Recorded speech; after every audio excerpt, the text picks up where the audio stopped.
Anyway, guys, and now it makes sense why Libube Selasemzumbe Umpumelo Mseleko chose Amahle to be his first wife for Udlongulo. Guys, on season 3, we did not understand. We were like, oh, Amahle, she's too weak for the position.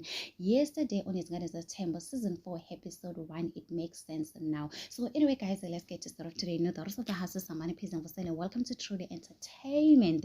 Thank you so much for joining me. Do not forget to subscribe, to like, comment. A happy Friday, a happy 2026.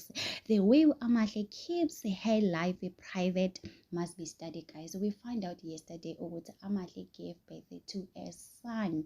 Imagine, people were saying a lot on Amahle on social media. She did not react, she did not say anything. You know what? She was just minding her own business, and people love this for Amahle, guys.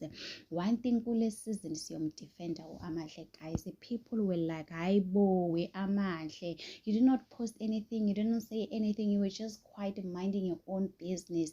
You know, sharing a husband with Amahle, guys, it must be hard because you would think she will react. You'll post something, you know. Uterel has been posting Nompoma. You should not say anything. Unlike Vuyokazi, guys, you know, when it comes to Vuyokazi and Terelo, they will post each other, you know, dragging each other. But when it comes to Amahle, if you think you will drag Amahle, you're wasting your time. Because one thing about Amahle, guys, who's serious, guys, ambasa, so anyway, guys, it is what it is. Tell me in the comment section, what do you think about it? Don't forget to subscribe, to like, comment. Happy Friday. Please take